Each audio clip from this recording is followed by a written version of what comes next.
Bueno, seguramente me conozcan por videos como Becker parte uno y Becker parte 2. Es muy raro presentarse así, pero es la lógica de la nueva era. Yo doy la comisión 2 de prácticos y soy JTF, soy Juan Califa. Y en este caso voy a estar cerrando los teóricos que venía dictando Pablo hasta aquí con la unidad dedicada a Guerra Fría. En concreto hoy vamos a ver el texto de Hobsbawm, en castellano traducido como Historia del siglo XX, aunque en inglés su título original es Extremos, el corto siglo XX, 1914-1991, que tiene un capítulo dedicado precisamente a la Guerra Fría. Y en el video de la clase que viene vamos a ver un conflicto puntual que se desarrolla en el marco de la Guerra Fría que tiene que ver con los levantamientos estudiantiles que tienen un hito en el mayo francés del 68. Eso lo vamos a hacer con un texto de Alain Touraine. La cuestión de la Guerra Fría es una cuestión que ha ocupado toda la escena mundial desde el fin de la Segunda Guerra Mundial. Y por cierto, si uno lee periódicos, sobre todo la prensa extranjera, que a estas cuestiones le dedica más importancia, pero incluso en estos meses, a raíz del coronavirus, va a encontrar la afirmación de la existencia de una nueva guerra fría. ¿Sí? Entonces, si uno se toma el trabajo de googlear esta afirmación de que estaríamos ante una guerra fría o ante la posibilidad de una guerra fría, la va a encontrar incesantemente. Particularmente de todo lo que he buscado en estos días y de lo que vengo leyendo, me llama la atención un artículo publicado por el New York Times, donde se titula Estamos viviendo una nueva guerra fría, es decir, con una afirmación como que esto ya ha comenzado. De hecho, después dice, es entre Estados Unidos y China y comenzó en 2019 como un enfrentamiento comercial que muy pronto se convirtió en un conflicto de mayores repercusiones globales. ¿Qué se espera para 2020? Bueno, como les dije, el artículo fue escrito en enero del 2020, lo escribe un académico de Stanford, de apellido Ferguson, ¿sí? Un ensayista, un historiador, y afirma esto y señala que, bueno, efectivamente las desavenencias entre China y Estados Unidos han conducido a una guerra fría. No vio el coronavirus, seguramente si lo hubiera visto también hubiera trazado algunas hipótesis en torno a ese problema. Si uno rastrea un poco más atrás ve que en el 2014 ya se empieza a hablar de una nueva guerra fría y esa vez se tomaba como centro el conflicto que había en Ucrania entre, por supuesto, que involucraba a la Unión Soviética, que reclamaba para sí un territorio, apoyaba a la independencia en la llamada República de Crimea, y Estados Unidos, que salía en defensa de Ucrania. Entonces ahí se observaba, algunos analistas internacionales observaban una nueva guerra fría, pero ya en el 2019, cuando el conflicto con China comercial se hace muy audible, se señala que, bueno, que esa guerra fría en realidad involucra a Rusia, pero que tiene dos protagonistas. Sea como sea, siempre hay un tono de amenaza en esto. Es decir, ya sea porque algunos digan, como este ensayista que escribe en New York Times, que esto ya comenzó, o como otros que están diciendo que esto puede llegar a comenzar, incluso con la competencia por la vacuna eh, para sanar el coronavirus. Se hace esta afirmación, que hay una carrera de medicamentos, una carrera por la vacuna, que implica no solo dinero, sino también prestigio internacional. Siempre se observa la Guerra Fría como una amenaza. Y eso es muy interesante para abocarnos a lo que en concreto vamos a ver hoy, que es el texto de Hobsbawm, porque si uno lee el texto de Hobsbawm va a ver que muchas veces la Guerra Fría se presenta como una amenaza. ¿Esta amenaza se concreta o no se concreta? Bueno, en algunos casos se concreta y en otros no, pero nunca se concreta con las dos principales potencias implicadas en el conflicto. Es decir, no hay una guerra directa entre la URSS, ¿sí?, y Estados Unidos, sino lo que hay es conflictos mediante países que son, algunos autores dirán, subsidiarios. Por supuesto que la Guerra Fría es motivo de un montón de libros, ¿sí?, que a lo largo de décadas han tratado el conflicto en caliente, con el conflicto en marcha, y mucho más aún una vez que este ha concluido. ya en los 90 la literatura empezaba a ser muy significativa. ¿Cuál es la ventaja, creo yo, para un curso de estas características que tiene este texto de Hobsbawm? Bueno, que es un texto que da un pantallazo general, ¿sí? Hace una síntesis general de un conflicto que abarcó más de 4 décadas y que tuvo un vilo al mundo entero. Y esa es una de sus características sobresalientes, que el escenario es todo el mundo, así de amplio. Y además, el texto de Hobsbawm tiene, creo yo, otra segunda cuestión que lo hace interesante, que no tiene un sesgo pro-estadounidense tan marcado como suele tener buena parte de la literatura. E incluso hay una parte de esa literatura más vieja que hacía una crítica a Estados Unidos en su análisis de la Guerra Fría, pero que siempre en definitiva giraba en torno a Estados Unidos, ya sea para criticarlo, ¿sí? Positivamente, o caer muy negativamente sobre su actuación y su culpabilidad en el inicio de la Guerra Fría. Siempre Estados Unidos era el eje, y ni hablar cuando el conflicto terminó, donde buena parte de la literatura sigue teniendo este sesgo basado en Estados Unidos. El texto de Hobsbawm es más equilibrado al respecto, no tiene un carácter condenatorio de modo absoluto, porque por supuesto tiene críticas a la Unión Soviética, y trata de equilibrar y ver la perspectiva de los dos ángulos. ¿Qué podemos decir de la Guerra Fría? ¿Cuándo se inicia? Bueno, la Guerra Fría es un conflicto que nace con el fin de la Segunda Guerra Mundial. Como ustedes saben, los soviéticos y los estadounidenses terminaron siendo aliados en este conflicto, que concluye con la derrota de Alemania, ¿sí? La Alemania nazi, y posteriormente con Japón. Bueno, ni bien se termina ese conflicto, se inicia un proceso, ¿sí?, de ruptura que tiene por centro el reparto de el mundo y sus recursos. ¿Quién se va a quedar en cada lugar?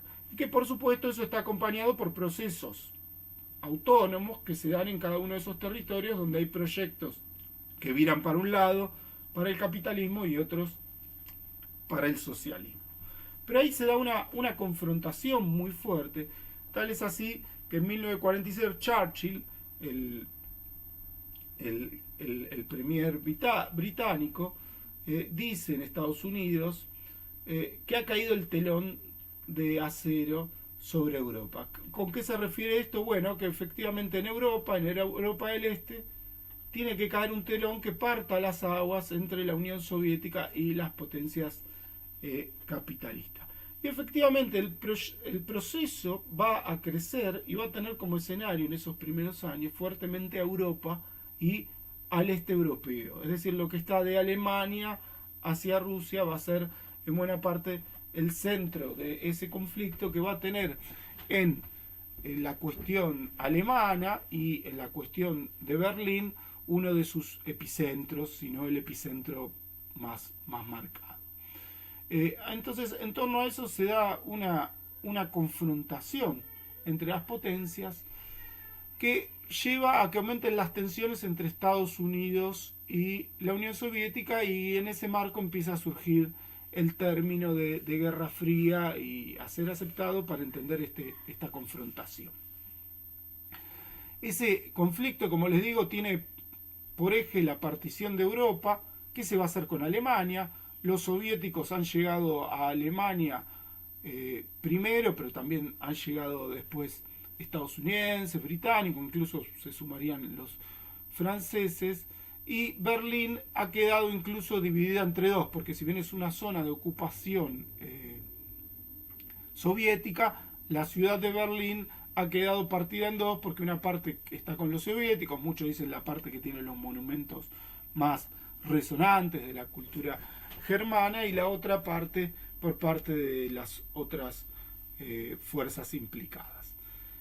Esta tensión va escalando, porque el problema es cómo dividimos Alemania, y va a llevar a la partición de Alemania, donde la Unión Soviética se queda con la parte más minoritaria, fundándose la República Federal de Alemania, la República Democrática Alemana, digo, a fines de los 40, y del lado capitalista la República Federal de Alemania. Entonces queda partido en dos, e incluso Berlín, aunque está dentro del territorio de la Alemania socialista, está asimismo partida en dos mitades. Este es el conflicto trascendente e implica una escalada, y allí el autor Hobsbawm hace una serie de apreciaciones que son bien interesantes, porque señala que efectivamente la Unión Soviética no tenía un expansionismo muy significativo. Lo que pretendía básicamente era proteger su área de interés, es decir, los territorios que rodeaban a la Unión Soviética, que recayeran bajo su área de influencia. Esto la Unión Soviética lo hacía por temor a que le ocurriera lo mismo que le había ocurrido con los nazis, es decir, que esos territorios caigan en manos enemigas y que terminen sirviendo para una avanzada sobre el territorio soviético a futuro. Pero la Unión Soviética no podía, porque económicamente había quedado en un nivel de destrucción mucho mayor que Estados Unidos, tener apetencias expansionistas mucho más allá.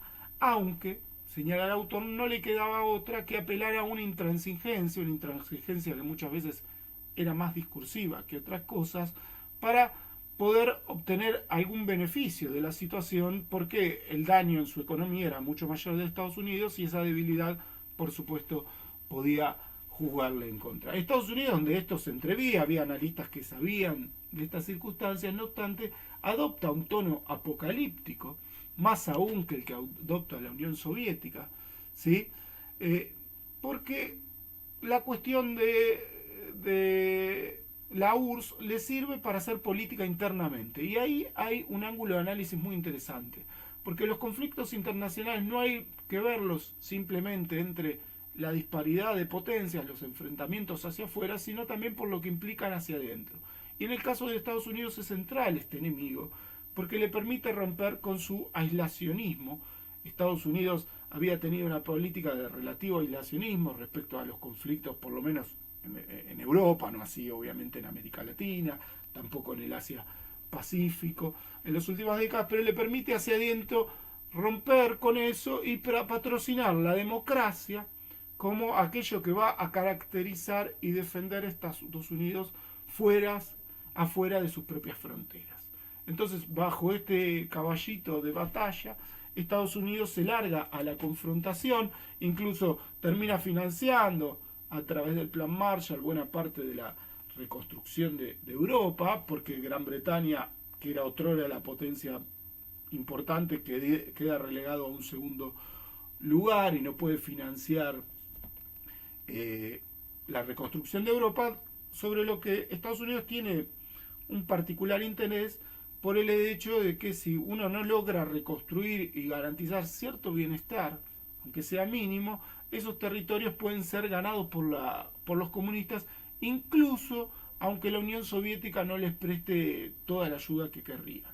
Porque hay masas organizadas, bueno, como es el caso de Yugoslavia, donde Yugoslavia en el 48 incluso ya no sigue bajo la órbita de la URSS, pero hay masas organizadas, trabajadores, ¿sí?, que vienen desarrollando su propia guerra dentro de la guerra, una guerra civil que tiene demandas de los de abajo muy significativas, que se pueden lanzar a la toma del poder. Bueno, el caso de Italia, por ejemplo, donde no llega el Partido Comunista a tomar el poder, pero sí cobra mucha importancia. Entonces, en ese sentido, las dos potencias se dan una política para ganar sus respectivos territorios, y las dos aplican políticas bastante drásticas, aunque se suele muchas veces recordar que esto era de parte de la URSS. Como bien dice Hobsbawm, también Estados Unidos estaba dispuesto a hacerlo, como lo demostró en Italia, por ejemplo, a frenar el comunismo. Entonces, en ese marco, en ese proceso que va de 1945 a 1949, ustedes van a tener un PowerPoint muy bien hecho por Ian Cristal, un compañero de la cátedra, que va a dar el otro video relativo a Gádis. Entonces, ustedes entre 45 y 49 tienen conflictos que se suceden en modo permanente, que terminan con la participación de Alemania y de Berlín, con la constitución de entidades supranacionales como la OTAN, por ejemplo, ¿sí?, patrocinada por Estados Unidos.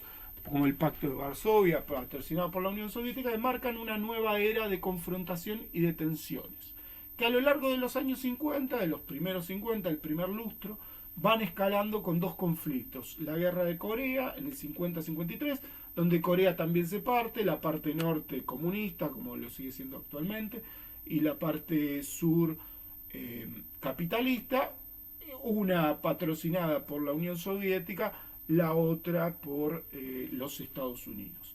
Un segundo conflicto, ese conflicto que se vive en Egipto en el 56, ¿sí? Donde un gobernador de índole nacionalista, Nasser, termina volcado hacia el bando comunista porque no consiguen el bando capitalista que financien un cierto desarrollo nacional, una represa hidroeléctrica que va a significar un salto a la industrialización en ese país. Entonces termina bajo la órbita. Esos conflictos son muy resonantes, ponen al mundo en vilo, y no obstante, después de esos conflictos que coinciden en la Unión Soviética con la muerte de Stalin, la Unión Soviética intenta bajar la espuma, por así decirlo, de la confrontación, ¿sí? Intenta una coexistencia pacífica y distender las aguas con Estados Unidos. Bueno, esto relativamente se consigue. Estados Unidos, no obstante, va observando el desarrollo tecnológico de la Unión Soviética, mucha preocupación. Ustedes tengan en cuenta que la Unión Soviética en esos años llega al espacio, ¿sí? Envía a la famosa perra laica al espacio. Todo este desarrollo en Estados Unidos se ve de un modo muy preocupado, ¿sí? Y en ese momento, por ejemplo, en Estados Unidos se empieza a volcar muchos recursos hacia las universidades y hacia la tecnología de guerra. Bueno, el desarrollo de Internet tiene que ver con ese proceso, ¿sí? Porque observa con mucha preocupación este avance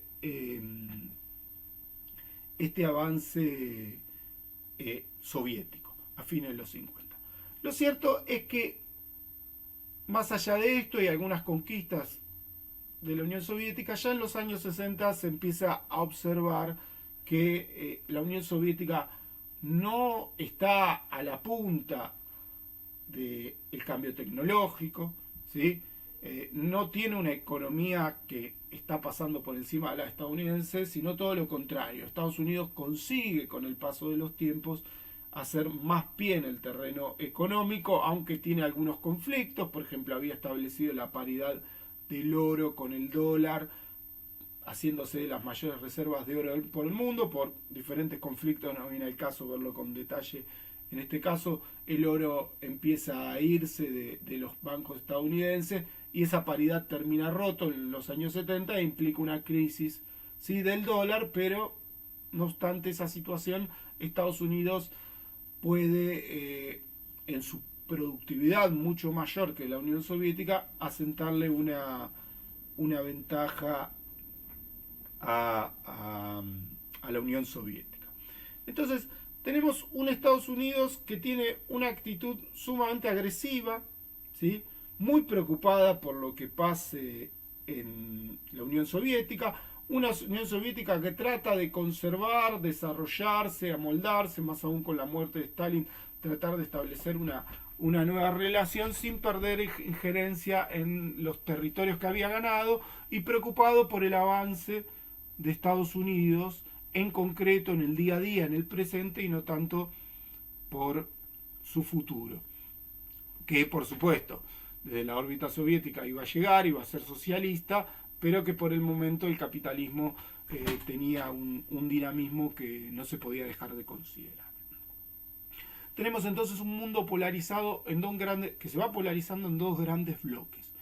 Lo que no quiere decir que cada uno de esos países que recalan en uno de esos bloques sean satélites simplemente, como muchas veces se piensa, de estas otras dos grandes naciones, sino que es un diseño político que es más difícil de llevar adelante, ¿sí?, que implica contestaciones, ¿sí?, que implica que incluso aquellos que necesitan esos países no hagan lo que les dicen las dos superpotencias al pie de la letra.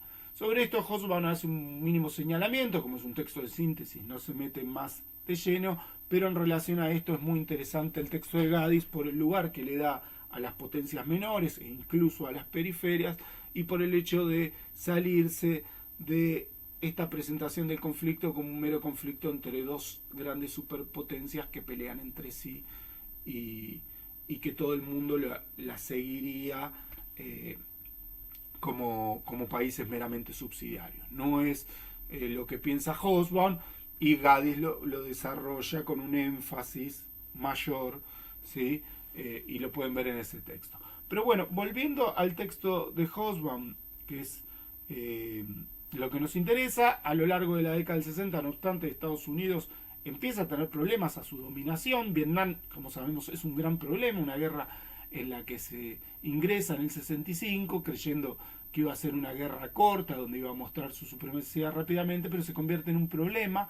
Ya en el año 68 muchos analistas en Estados Unidos consideran que esa guerra va camino a perderse. No lo dicen públicamente porque por una cuestión de política interna es una pésima noticia, ¿sí? Para el dominio interno, pero ya en los primeros años 70 esto se hace muy claro, bueno, hasta que finalmente se llega a la derrota estadounidense. En ese proceso que coincide con los levantamientos que hay en el año 68 en los países, no solo en los capitalistas, sino también en los socialistas, ¿sí? De juventudes enardecidas, de universitarios, que en Estados Unidos coincide con la cuestión de los afrodescendientes y sus reclamos, con la cuestión de todas las minorías, la aparición de una enorme cantidad de movimientos sociales. Bueno, en ese clima, en los años 70, la Unión Soviética con Brezhnev se cree fortalecido, ¿sí? Y esto está acompañado, más allá de que en Europa ese proceso se derrita más rápidamente, por una serie de calentamientos, de enardecimientos, de guerras y de procesos revolucionarios que en otros territorios cobran una fuerza muy significativa.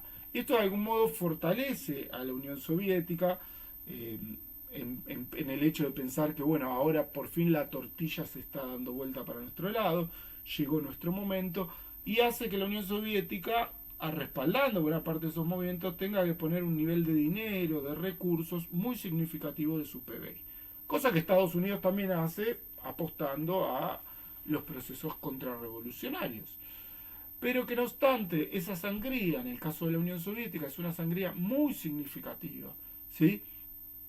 Que termina desmadrando la economía de la Unión Soviética, y que en Estados Unidos no es una sangría tan significativa, ¿sí? Es una sangría que su economía más desarrollada puede soportar más.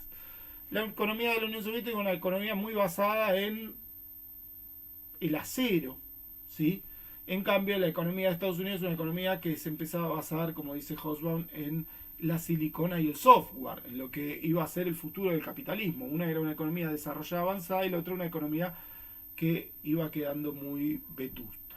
Bueno, esta cuestión de la economía, sumado al hecho de que la ola revolucionaria se termina y no se termina precisamente dándole la razón a la Unión Soviética, pone en serios problemas ya en la década de los 80 a la Unión Soviética, donde bajo otro gobernante, bajo Gorbachev, empieza a buscar una salida a esta situación. Tal es así que se llega al fin de la Guerra Fría, que Hobsbawm sitúa en dos cumbres que hay, en el año 86 en Helsinki y otra, bueno, en Estados Unidos en el año 87.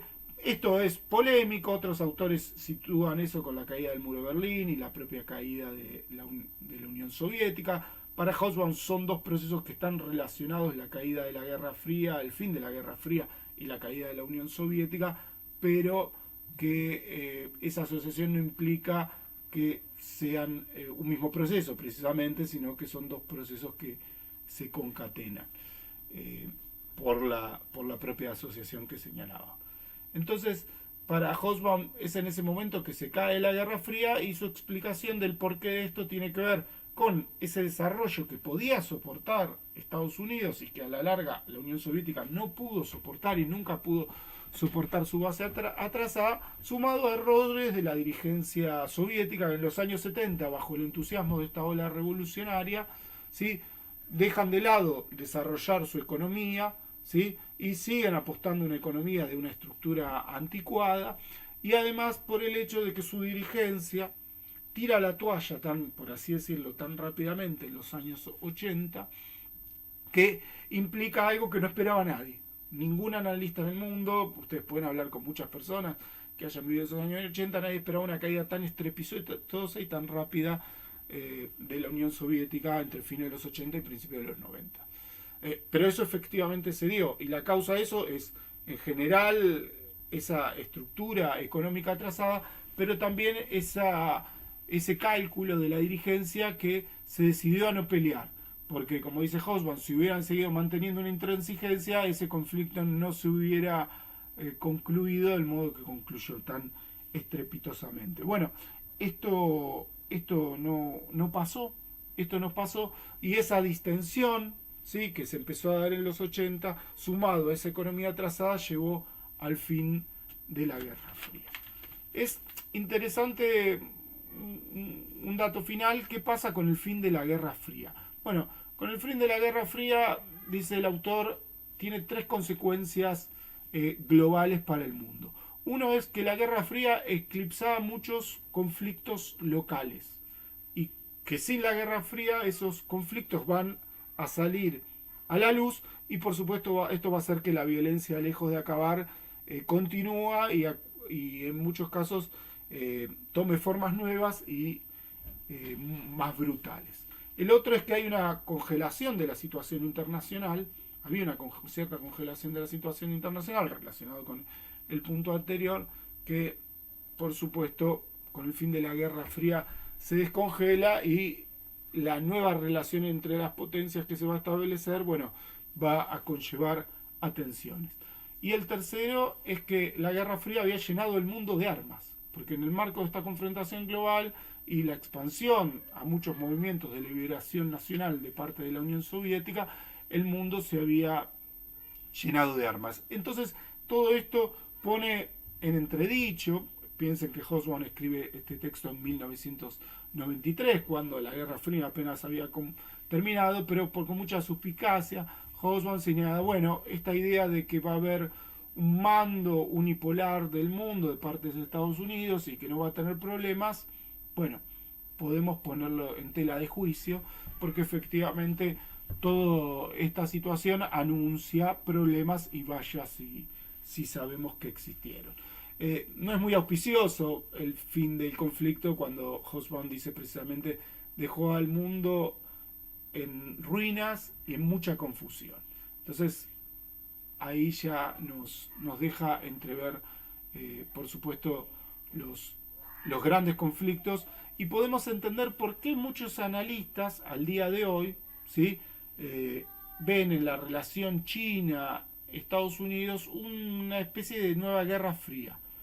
No tanto porque haya un problema de orden social como había antes había también un problema de orden social, es decir, había un orden capitalista, ¿sí?, nos guste más, nos guste menos, era un orden capitalista, y un orden socialista, nos guste más, nos guste menos, ¿sí?, era un orden socialista con un orden capitalista que confrontaba. En la actualidad no hay un orden socialista que confronta contra un orden capitalista, en el caso de China, pero hay una potencia que puede mostrar, como China, un grado de desarrollo económico mucho mayor que el que mostró la Unión Soviética, y esto es una enorme preocupación para la hegemonía estadounidense. De hecho, ustedes piensan que la Unión Soviética nunca llegó a pasar el 50% del PBI estadounidense. Bueno, China en este sentido sí está dando una confrontación palmo a palmo con los Estados Unidos, que resulta mucho más preocupante visto desde el punto de vista de su dirigencia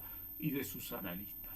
Bueno, esto es entonces la Guerra Fría, un conflicto mundial. Nosotros nos concentramos en lo que ocurre en las dos superpotencias, pero no está únicamente relacionado con ellas, ¿sí?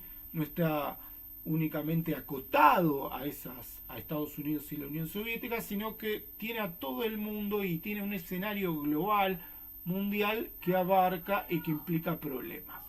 Un acontecimiento, por ejemplo, muy remontante es la crisis de los misiles que se da en 1962 en Cuba, misiles que apuntaban al territorio estadounidense. Bueno, misiles que terminan siendo sacados de Cuba, como sabemos el Che Guevara quería que esos misiles se mantengan, pero fíjense cómo el conflicto se podía trasladar a Cuba, incluso Estados Unidos tiene que hacer lo propio y sacar misiles que tenía en Turquía apuntando a la Unión Soviética, y eso es un ejemplo muy significativo en un momento de mucha tensión de la confrontación, que después va a ir bajando por algunos años para retomarse luego, pero es un ejemplo de esta confrontación mundial, algo que ocurre en Cuba, que ocurre en Turquía, que repercute en un país, que repercute en otro, que a su vez tiene que ver con lo que está pasando en Berlín, donde se está entablando un muro para dividir la parte comunista de la capitalista. Entonces, la Guerra Fría es un conflicto mundial sin cuyo entendimiento no se puede entender lo que ocurre en la segunda mitad del siglo XX, y no se puede entender tampoco el mundo que vivimos actualmente si no entendemos quién fue derrotado, quién ganó, cómo creyó que ganó y lo que efectivamente sucedió luego. Bueno, como ustedes saben, hay un foro de preguntas. Si ustedes tuvieran preguntas, dudas, comentarios, lo que fuera, les pido que lo hagan a través de ese foro de los teóricos, y yo voy a contestarlos en el video que viene dedicado a Turén, o en un video alternativo que va a acompañar esto. Así que los saludos y sin duda nos volvemos a ver la semana que viene.